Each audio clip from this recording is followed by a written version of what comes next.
Good morning, everybody. Welcome to episode 112 of the 476ers podcast. On today's episode, we're going to react to Ben Simmons and his bullshit. Stay tuned. Yeah. Justice for the blind, just something that'll find in the rhyme that are coming from my mind. Good morning, everybody. It's been a while. I've just been kind of here. Everything is under construction. I'm working on a new space within the same space. It's not like I have a podcast studio. It's just within the space that I'm currently in. I'm working on a space within this space. So everything can change a little bit, and I can change the setup of my situation and look a little bit more presentable, a little more professional, so that you're not watching me just essentially conduct a Zoom meeting on a podcast. That's neither here nor there. There's been a lot of stuff in the NBA, kind of. It's been, listen, there's one thing that we all give a fuck about. Let's be clear. There's one thing that the NBA kind of gives a shit about, and that's this Ben Simmons shit, right? That's the only thing that matters right now. I mean, I'm sure I talked about the Bulls on my last free agency podcast, and me liking what they've done, because I do like what they've done. I hate what the Lakers have done. I just don't care. I don't care what you say. I don't care. The Lakers are old as shit. They don't have a ton of shooting. If they ever have situations where Russ and Dwight are on the court together, it's essentially a little bit better than having Ben and Dwight on the court together. Because Ben and Dwight on the court is just Dwight and Dwight with a handle and passing. It's one Dwight. It's an alternate reality Dwight. If you're watching like What If, it's the alternate reality Doctor Strange. That's what Ben is to Dwight, is just alternate reality Dwight, and then our actual reality Dwight. And they're just out there doing the same bullshit, except one of them can dribble and pass a little bit. That's all. He dribbles and he can pass, and that's it. You know what I mean? But ultimately, they're the same. They're one and the same. They offer the same bullshit. When it comes to, actually, they don't offer the same bullshit when it comes down to it, because you know what?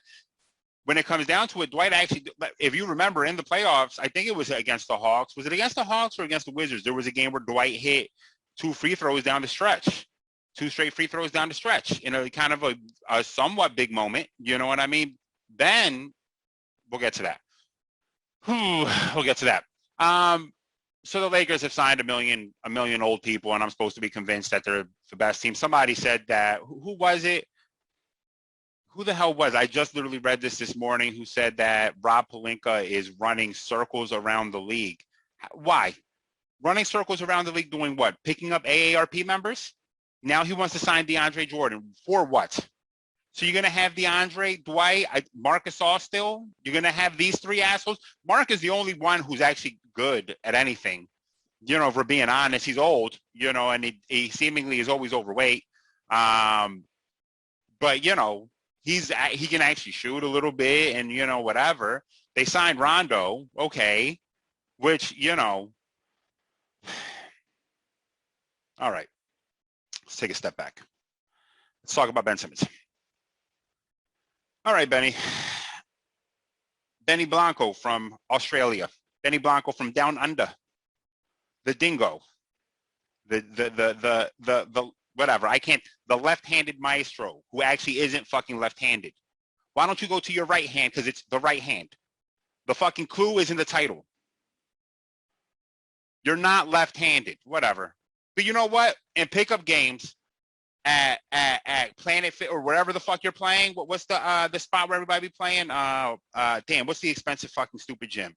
Lifetime Fitness. You're there draining. Just drilling jumpers. Look at you go. Look at you go. A modern James Harden, lefty and all, doing all types of bullshit we're never going to see you do in a professional NBA game. You're not going to fucking fool me. I'm done with you. You went out, then get the fuck out. You're upset that people booed you, get the fuck out. You're upset that Joe threw you under the bus. You know what? Joe threw you under the bus. And you should be upset for that. Let's play devil's advocate. I'm gonna give you the benefit of the hold on. My haircut is look, if I just caught it in the Zoom meeting, I just want to give a shout out to my barber Izzy at Blueprint Barber Lounge.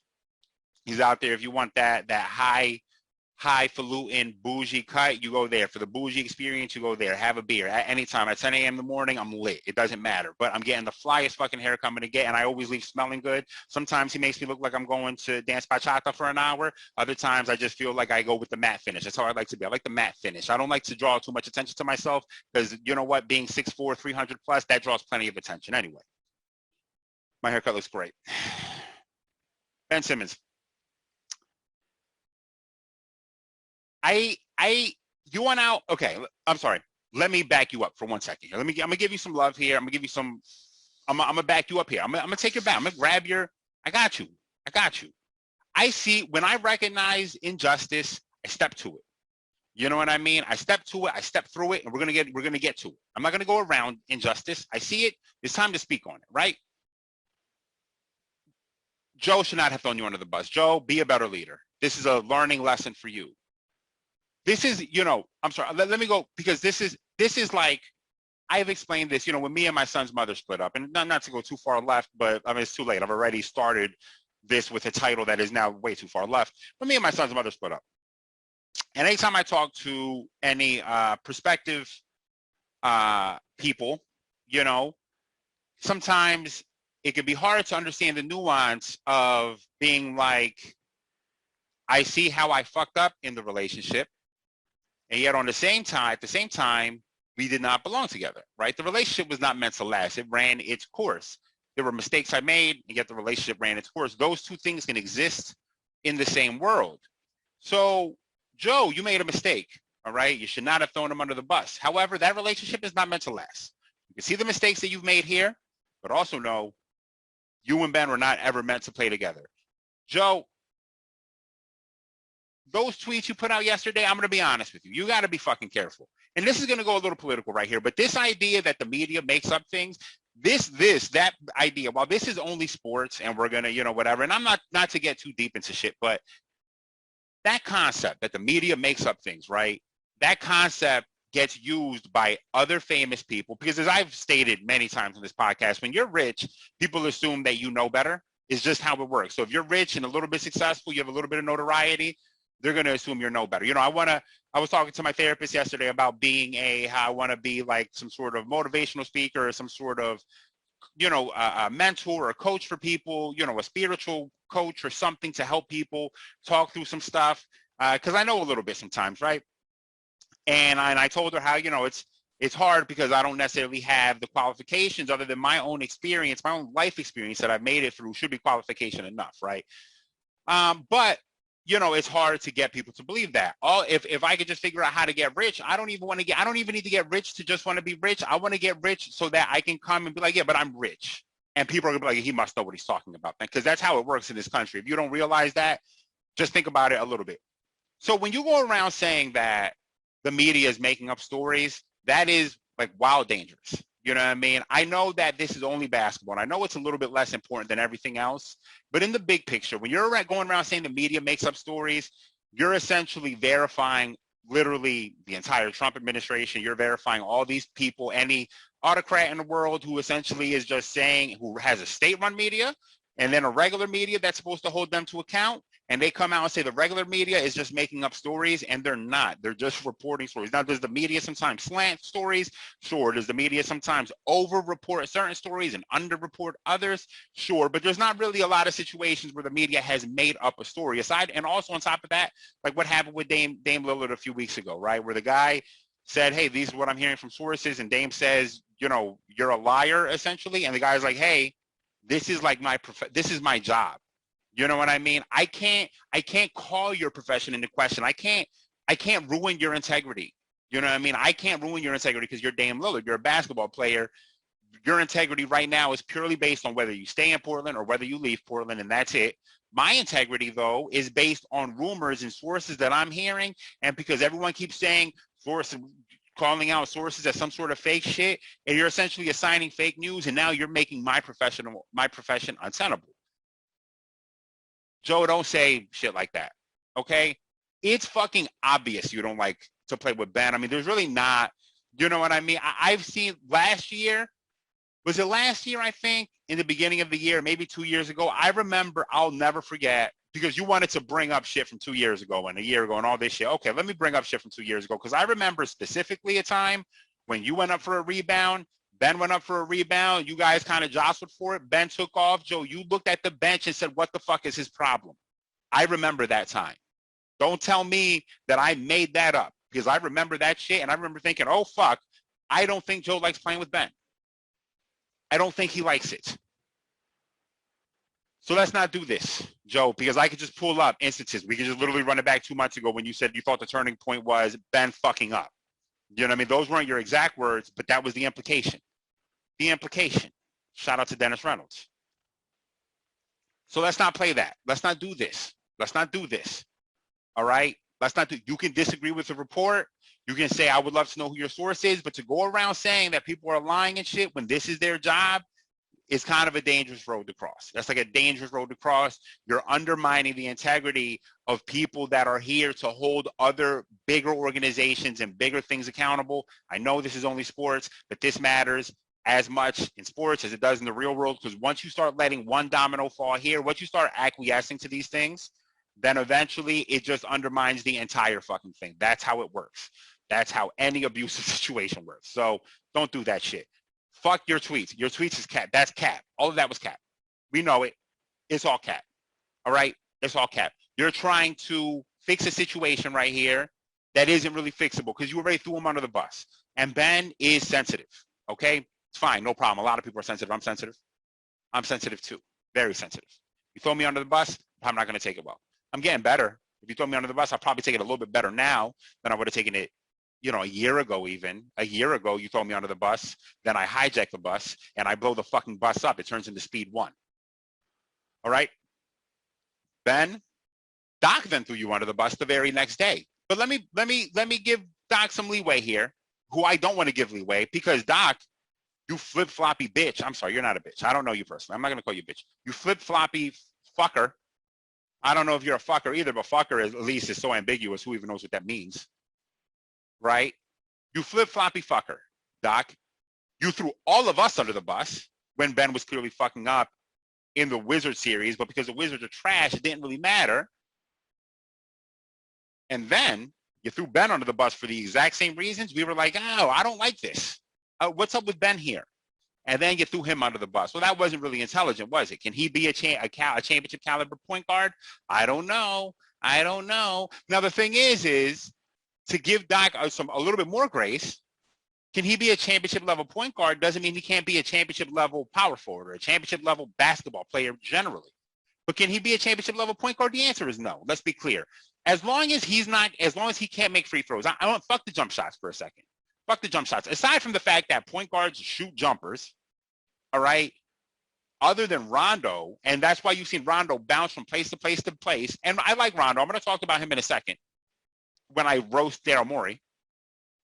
Other than that, all right, point guards shoot jump shots. Just is what it is. You want to be a point guard, you got to shoot jumpers. Magic shot jumpers. Isaiah shot jumpers. You go further fucking back. What's his face? Bob Cousy shot jump shots. All right. Fucking what's his face from the Knicks? Walt Clyde Frazier shot jump shots. Okay, they shoot jumpers. Point guards shoot jumpers for as long as the history of the NBA has been a thing. Point guards have been shooting jump shots. It is what it is, Ben. You can't fucking shoot. You're also too scared to go to the rim, okay? But I understand Doc threw you under the bus, Joe threw you under the bus. You're not happy about that. But guess what? They reached out. They're trying to make it better for you. They're trying to apologize. They've tried to apologize to at least, I don't know, Joe, if Joe has or hasn't. You know what I mean? Apparently, you guys haven't been communicating. I didn't see Joe refute that necessarily, but, you know, he tried to refute everything, whatever. Not my business. Ben, here's the deal, though. That's all the grace you're going to fucking get now. Because the fact is you haven't fucking shown up. You're not worth the #1 pick as of right now. There's just no possible way that I can look at if honestly, I'm going to throw a word around that's going to sound really crazy. This is a really hot fucking take because there's so many fucking people that have gotten too overly into the nuance of the game. And I'm like, yeah, but again, back to what I've been talking about for the last few months, Ben and the little things and the defense and all of this is a little overblown. It's all a little bit overblown. If you actually watch him play defense, the defensive stats are trash. And I've been talking about this. I'm going to re-bring it up here.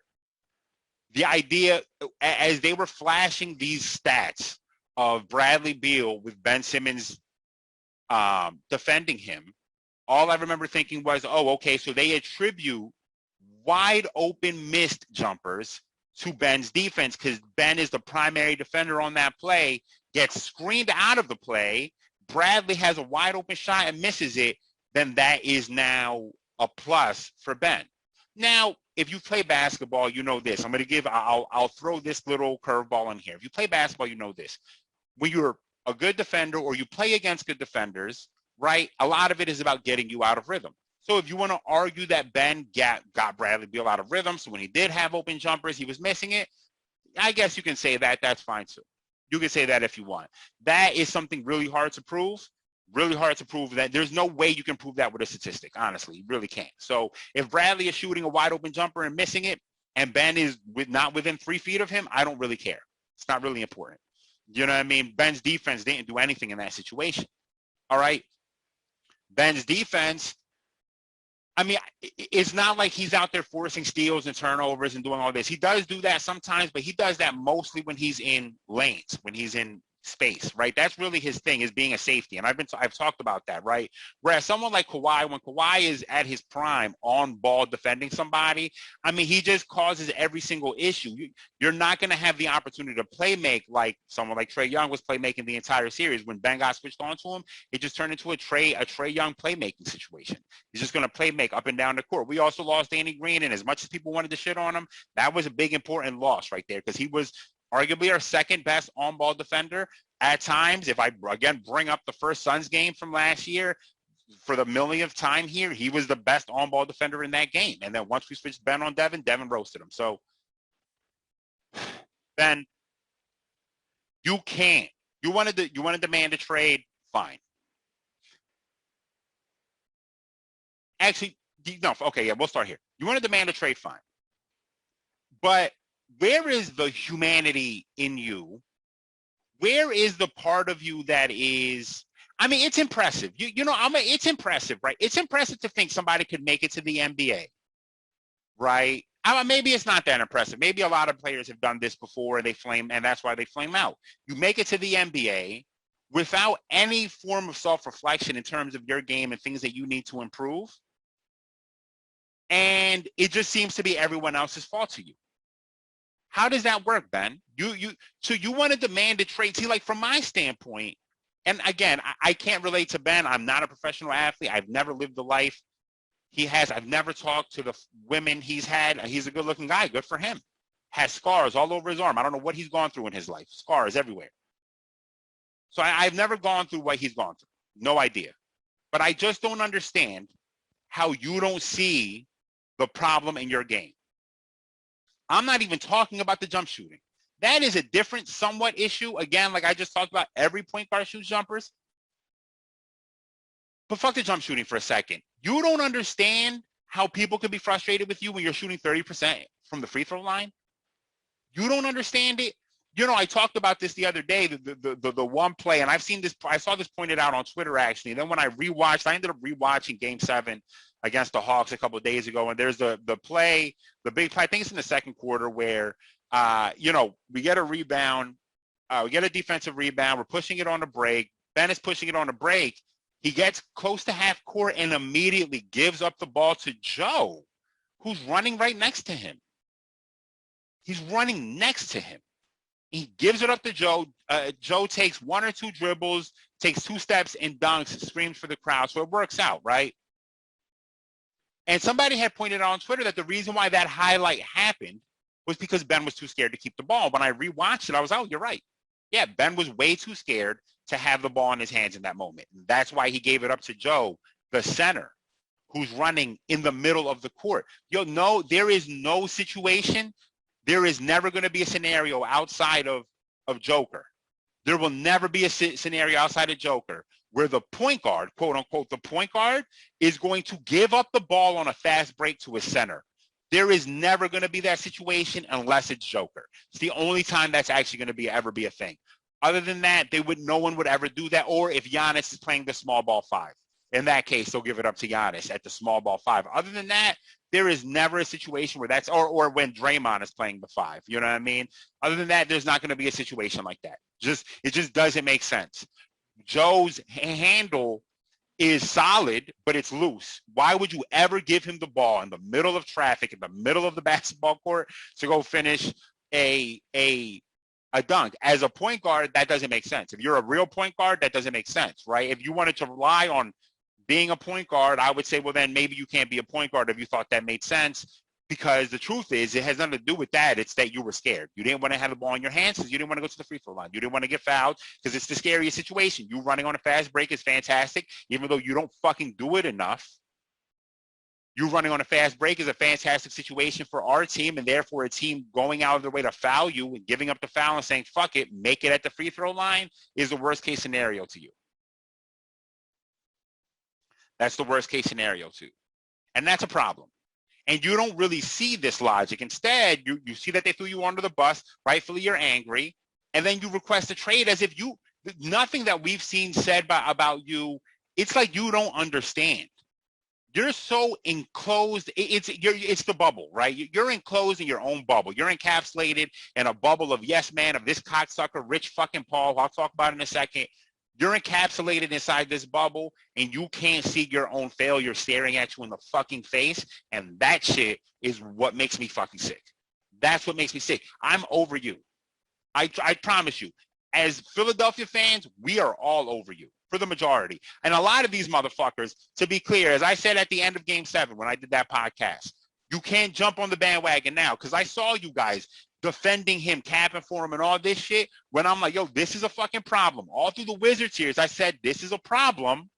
Yarba, he does the little things. Like what Doc said. If you want to bench, you don't know shit about basketball. Mind you, again, as I said, I didn't even want to bench Ben at the end of the game. But we're not going to just not acknowledge the fact that this is a problem.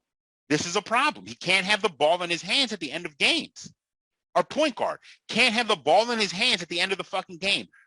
Could you imagine Ben doing anything that Giannis did in game 6 against the Suns, where he goes 17 for 17 from the free throw line? Are you fucking kidding me?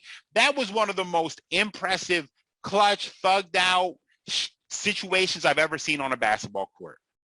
Where this fucking guy, you have the entire world is literally counting down. Every time you step to the free throw line, the world counts down. And you go 17 for 17 because that's a man who's humble. That wasn't the first overall pick. That's a humble person. He's not afraid to make himself look bad. He's not afraid to look bad. Ben is afraid to look bad. And this happens to a lot of players. You know, Vic has been saying this for years.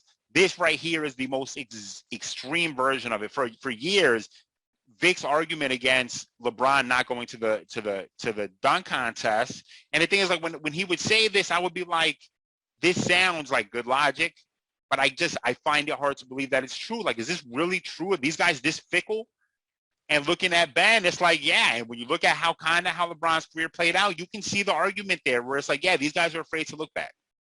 Yeah, they're afraid to look bad for sure. A lot of these guys are afraid to do that. I get it because social media is going to point out every one of your failures and flaws. Except that, Ben, you look bad right now. You're afraid to look bad shooting threes and free throws correctly or whatever it is. How aren't you afraid to then get close to the rim and get fucking fouled? Well, you are afraid to do that. How are you not, I'm sorry. What I should say is, how are you not afraid to look bad when you do that? I mean, that fucking play is despicable. That play at the end of Game 7 is one of the most despicable plays I've ever seen in my life. It's you and Trae Young. Even if Trae fouls you, you should finish that. Even if he fouls you, you should. He could fucking gut you. He could stab you. He could headbutt you with his fucking curly top, with his fucking head that just looks like a bunch of barbed wire, like fencing, the razor wire fencing. That's what his hair looks like. He could headbutt you. You're still going to make it. You may be stabbed and bleeding. You're still going to make it. Come on. And you're going to just be mad. Fine. Get the fuck out of here. Fuck off. And then here goes Rich Paul. This, you know, much like what I just said about players not wanting to look bad and me not totally understanding it. For years, people have been talking about agents and their power and how agents swing a lot more power in the NBA than people realize. And I never really totally, you know, I was like, I guess it's true. I don't know. Well, here we go. Here's the most famous version of this happening right now. We've seen other versions of it happen, right? Kind of a little bit lighter where somebody gets signed and they give a big contract to this person too. It happened with LeBron and Tristan Thompson. Tristan Thompson was a Clutch client. They gave a massive contract to Tristan Thompson as kind of a handshake deal to keep LeBron as well. Well, there's a conflict of interest.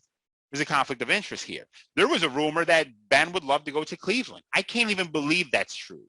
I can't believe that's true. That was reported by the Cavaliers blog. I think it's the official Cavaliers blog site.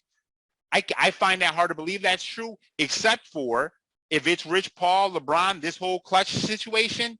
Oh, I guess you could see a situation where maybe they would push Ben to Cleveland.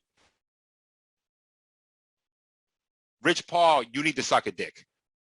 These agents, like this game right here, I get it to an extent, right? I get it that, you see, because player empowerment really starts from a place where is the protection when someone like Isaiah Thomas is the best recent example, right? Where someone like Isaiah Thomas, his sister could die, he plays the next game and scores 50, breaks his fucking face, comes back the next game and plays. Where's the protection for when a guy, he hurt his hip, he played through the hip injury, which is essentially what subverted his career. That's what ruined his career. He plays through that hip injury. He should have protected himself and said, fuck these playoffs. As soon as that injury happened, I think the injury happened in like January, February of that year, and he just played it under wraps. He played through the pain, went through the playoffs, did all of that, then got discarded. So where's the protection when a player does that for a franchise and the franchise says, fuck out of here? Well, the protection is a guy like Rich Paul is going to say, oh, word, that's how you're going to treat my client. I'm going to be, then what you're going to have to do to get these other clients, you're going to have to move heaven and earth. Fuck that. I'm not going to send anyone to you because look at what you just did to Isaiah Thomas. I understand that. And I understand that the player, you have to be in the best interest of the player. But the rumors coming out about Maxey, about you pushing Maxey, that you don't want Maxey to have roots and all that, I don't know where these rumors are now, to be clear. Kendrick Perkins yesterday came out and said that wasn't true. I don't know who Kendrick Perkins knows that. At point, Nerlens Noel then tweeted a GIF of Pinocchio on the strings, essentially implying that Kendrick Perkins is just a fucking puppet for Rich Paul to outlet this message. Jason Dumas also came out, who was the one who originally broke the story. Well, he didn't really. Well, yeah, he's been breaking some stuff. It was actually Keith Pompey who originally broke the story of Ben telling the team he wanted out, but he then came out and said, as an update, there is that it's not really true that we want that Rich Paul wants Tyrese out of here. The truth is, Rich Paul's excited for Tyrese. My guess is that there was some sort of mending in the last 24 hours between Daryl Morey and Rich Paul, and it's like, okay, we'll let Tyrese go then. We'll keep Tyrese or whatever it is, whether it's us working on a trade with one of the LA teams that Ben wants to acquiesce to Rich Paul so we can keep Tyrese Maxey, whatever. Because right now, essentially what we have to do is we have to trade Ben for Tyrese Maxey plus whatever we get back. It's kind of almost, when you think about this, is what's happening right now. That's what's happening with the situation. It's fucking nonsense. It's nonsense. It's bullshit. It's bullshit. This is too much power. At the same time, Rich Paul is getting sued by Nerlens because according to Nerlens and according to a lot of other basketball players, kind of the mid-level guys, right? Not the superstar guys, but the mid-level guys are essentially saying that Rich Paul doesn't actually give a fuck about them. He only gives a fuck about the big guys. So someone like Nerlens, when he got the contract offer from Dallas for $90 million, on Rich Paul's word, he turned it down. And then when Nerlens got injured and started taking all these mid-levels and all this shit, Rich Paul essentially just went missing. Now Rich Paul's countersuing Nerlens for some of the money, for a percentage of the money that he made in these contracts, because Nerlens never paid him. I don't know who's countersuing who actually. And Nerlens is taking up the lawsuit saying, well, yeah, but you're a shitty agent for all the smaller guys. And I have witnesses that will come and speak on behalf of themselves about how shitty of an agent you are to us if we're not superstar material. Fuck you, Rich Paul. That's all I got to say about you. You can clutch this dick in your fucking mouth. Fuck you. That's how I feel about you.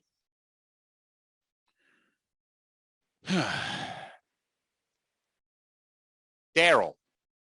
Now, I said this 2 podcasts ago. I said, Daryl, we're getting to a point where we're going to have to pull up the accounting of your career. And I haven't done it yet, to be clear. I haven't done it yet.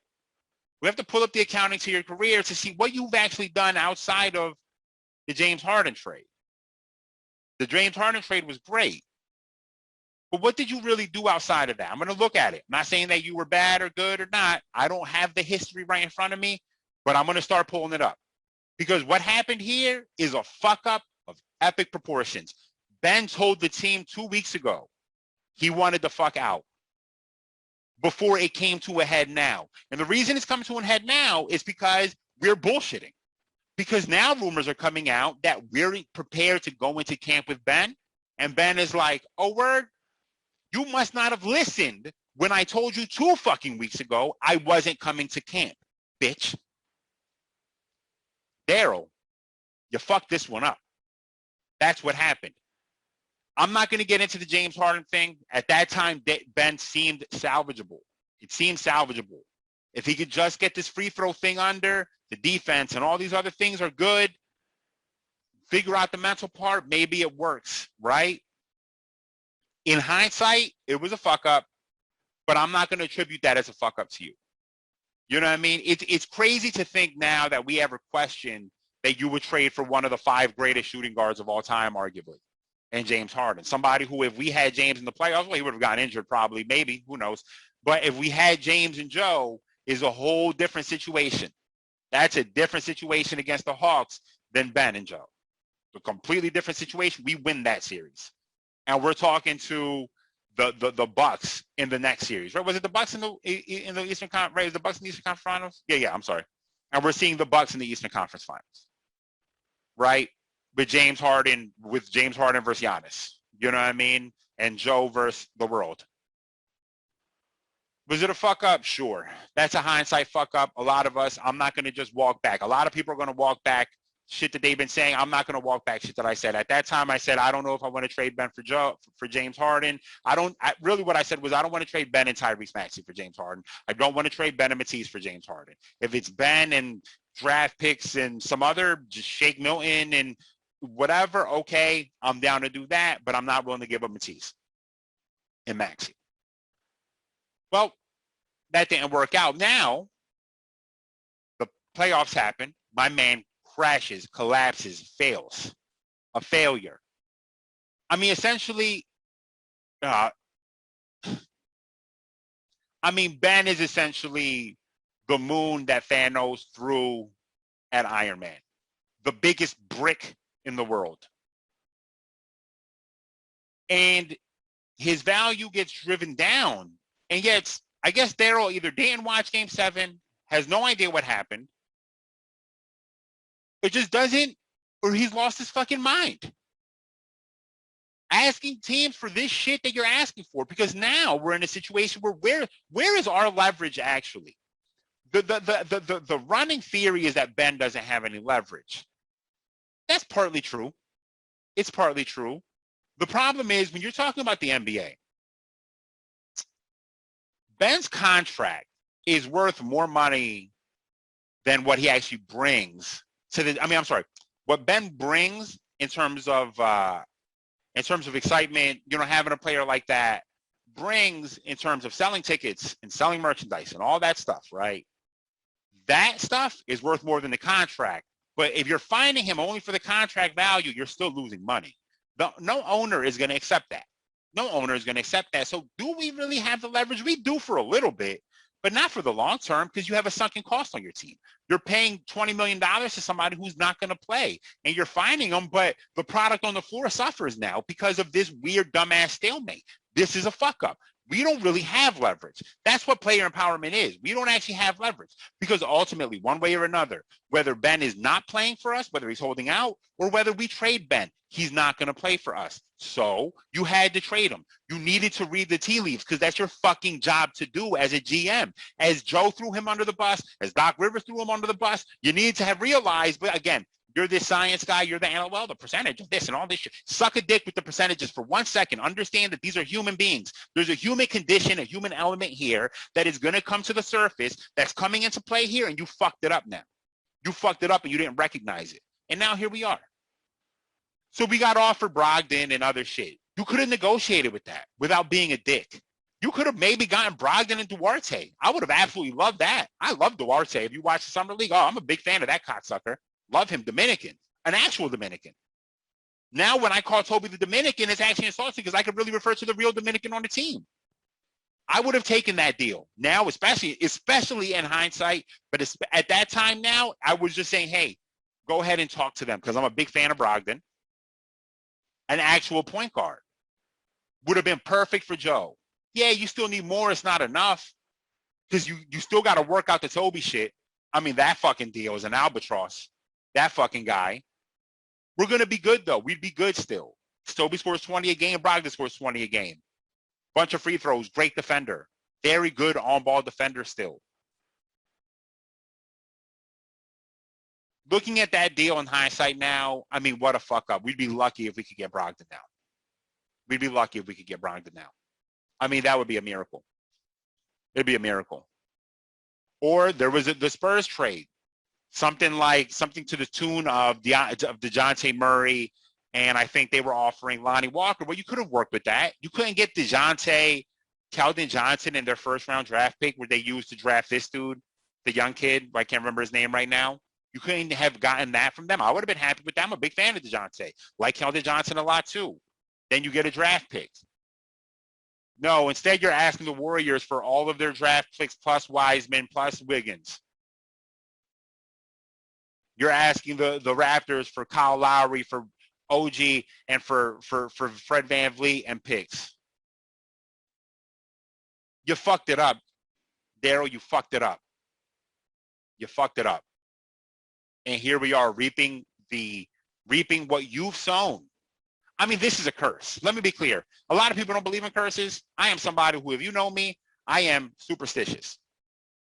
Whatever you want to think about superstitions, it's fine. I've had too many experiences in my life to tell me that certain things are not real or that certain things don't have a basis in reality. And I'm not going to get into that here in this podcast. I'm not going to get into a whole spiritual thing with you, but I promise you I am superstitious. The curse of Sam Hinkie, that shit is real. And now I'm kind of joking. I don't know if curses in sports is a real thing, but it certainly fucking feels real because all of this is failing. If you take a look back, I mean, I've been saying for years that the Sam Hinkie thing, us getting rid of Sam Hinkie was to get the first round pick that we used to draft Ben. Because if you don't remember at that time, we've tanked successfully. We are waiting for the lottery odds to come in. And right before the lottery comes in, Sam is gutted of his power. And we bring in these assholes, the Colangelos. And then, boop, oh, surprise, surprise, first overall pick in the lottery. Rumors that the NBA was unhappy about us tanking the way we were tanking and all that, all were coming out weeks leading up to the lottery. Oh, we got the first overall pick.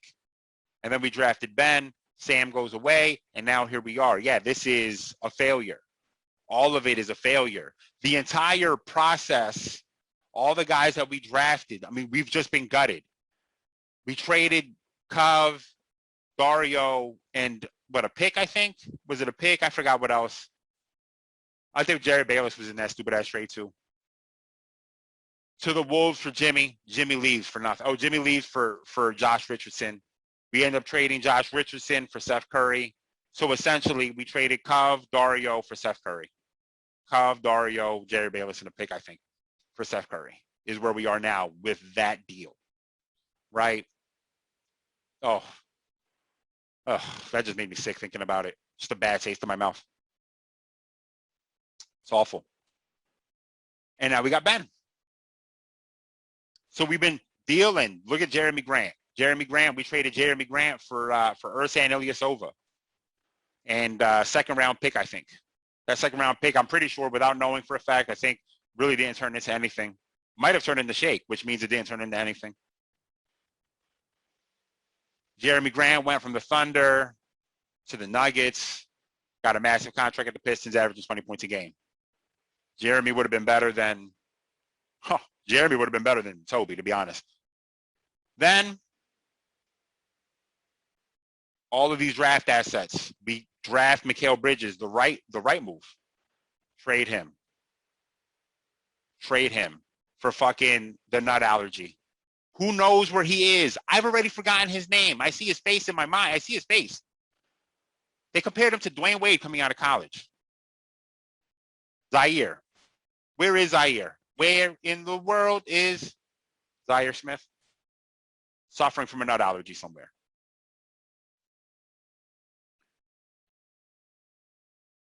We fired Hinkie.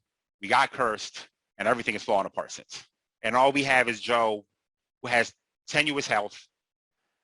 And bullshit.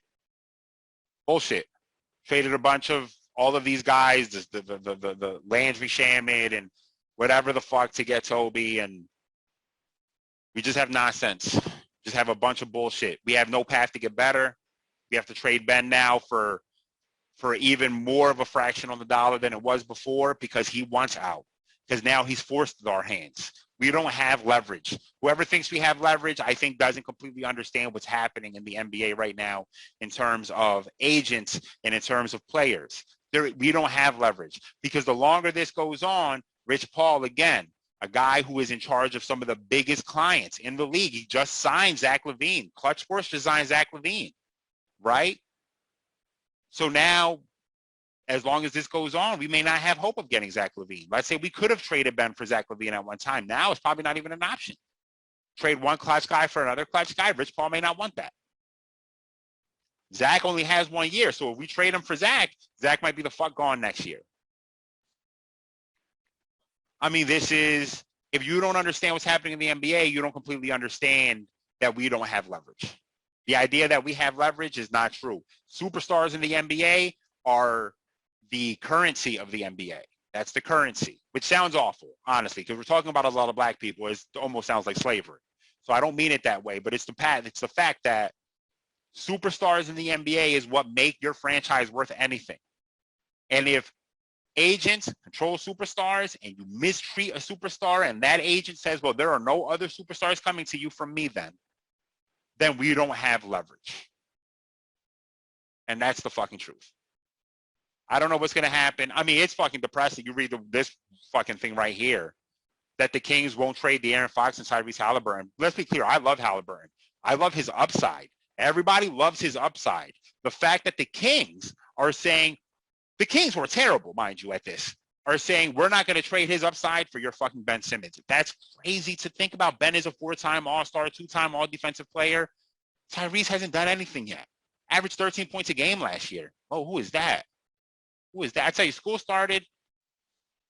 I'm sorry, I'm distracted. School started here, and just the parents. I mean, some of these parents are just, God bless them. God bless them. Back to school. Back to school. Let's shout out to, what the hell? Oh, my God. Adam Sandler, Billy Madison. There it is. Anyway. So, yeah.